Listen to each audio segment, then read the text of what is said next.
Olá, na aula de hoje faremos uma associação da função de partição canônica com a informação termodinâmica em equilíbrio. O meu nome é Gabriel e, acompanhado de meus companheiros Carla e Anderson, faremos um passeio sobre essa associação que envolve a mecânica estatística e a termodinâmica. Bom, nosso estudo na aula de hoje será focado em duas interpretações. Nós vamos primeiramente buscar generalizar o funcionamento de sistema composto isolado e entender como a função de partição canônica Q contribui nessa observação meio que global do equilíbrio termodinâmico. É importante saber que toda informação termodinâmica pode ser compreendida pela função de partição, seja ela canônica ou molecular, a qual foi abordada em aulas anteriores. Porém, a função de partição canônica é tida como mais geral quando se identifica o comportamento do ensemble canônico, com as variáveis e grandezas termodinâmicas, ou seja, como ela é mais geral, é capaz de cobrir mais valores e entradas no domínio, e o domínio da função é, portanto, maior. Aprofundando sobre grandezas termodinâmicas, nessa aula faremos o uso da função de partição canônica para entender a energia interna U e a entropia S. Mais especificamente, as observações a partir do entendimento dessas grandezas serão aplicadas em cenários de fases condensadas e gases. A função de partição canônica é, portanto, uma grandeza que auxilia na descrição das propriedades estatísticas do equilíbrio, como volume, considerando moléculas como pontos independentes no sistema. Tudo isso a fim de determinar as variáveis termodinâmicas que são abraçadas pela matemática que permeia essa grandeza. Antes de passarmos para o estudo individual da aplicação da função de partição canônica para a energia interna e para a entropia, vamos listar antes conceitos e bases necessários nessa aula, que gira em torno de dois: o da função de partição canônica, que nós acabamos de detalhar, e o do conceito de ensemble canônico e suas peculiaridades, como os membros desse ensemble, a probabilidade de ocorrência de diferentes microestados nos membros do ensemble canônico, π, e também a energia total do ensemble. O ensemble canônico, chamado também de ensemble NVT, é um sistema composto isolado, onde é permitida a troca de calor via o acesso de microestados N, que é representado então em função da energia de cada um dos microestados no equilíbrio termodinâmico. Em conclusão, a função de partição canônica se relaciona com o ensemble canônico, permitindo troca de calor com o meio ambiente sob temperaturas fixas. Tendo isso em vista, agora podemos passar para a análise da energia interna e da entropia. Bom, falando agora sobre a energia interna nesse tópico, nós podemos indagar que a energia do sistema é formada pela energia total das réplicas e pelo número de réplicas imaginárias do sistema. Então, a energia média de um membro ela é dada por energia é igual à energia total das réplicas sobre o número de réplicas imaginárias do sistema. Essa grandeza ela nos permite calcular a energia interna do sistema, que é dada por energia interna é igual a energia no ponto zero mais energia total do sistema. Substituindo então a equação, nós vamos ter a seguinte equação. Portanto,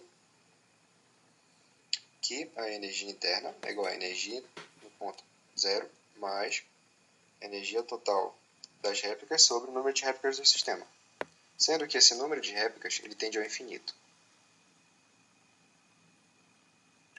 Bom, levando em consideração agora a grandeza Q, que é a função de partição canônica, e adaptando a equação de fração de moléculas no estado I, nós vamos ter a seguinte equação.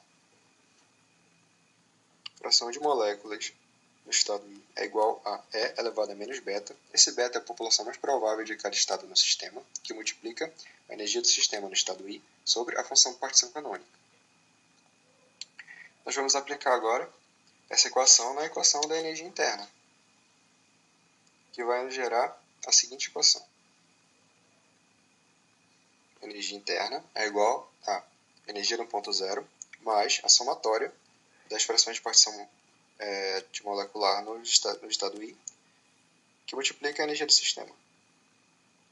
Como o inverso da função de partição canônica é um termo que multiplica os outros, é um termo comum, então ele sai da somatória, fica ali. E a equação fica desse jeito.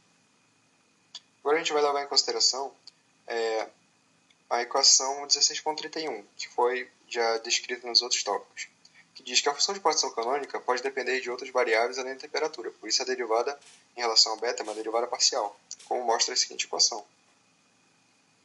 Aplicando então aquela função de dx sobre x é igual logaritmo neperiano de x, nós vamos ter a seguinte equação, então. Que energia interna é igual a energia interna ponto zero menos n sobre d-ROM de lnq sobre d-ROM de beta. Agora a gente vai aplicar essa propriedade na nossa equação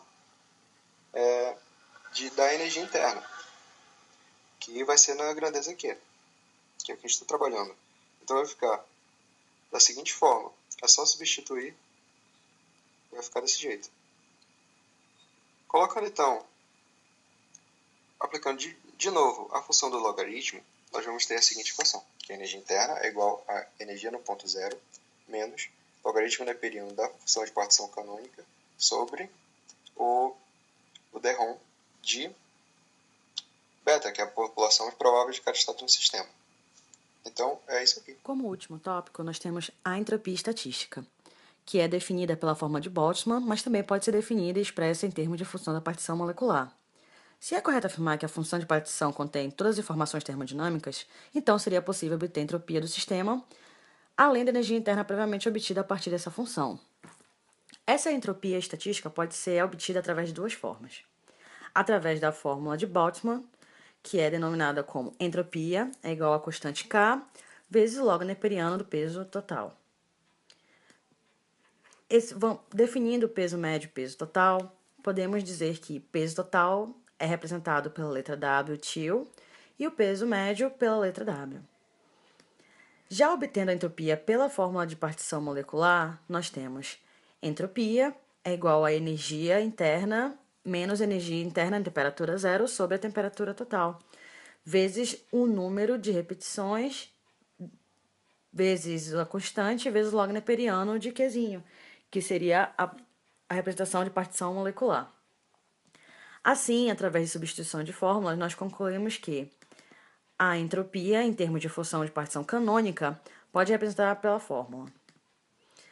Entropia é igual a energia interna menos energia interna na temperatura zero sobre a temperatura, mais a constante vezes o log neperiano de Q, que seria a função de partição canônica. Pareceu bem confuso, mas, em conclusão, podemos dizer que a energia interna de um sistema constituído por moléculas interagindo é proporcional à derivada da função de partição canônica em relação à temperatura. E a entropia de um sistema composto por moléculas interagindo pode ser calculada utilizando-se a função de partição canônica. Qualquer pergunta, vocês podem encaminhar para a professora Simone ou deixar um recadinho aqui embaixo. Muito obrigada.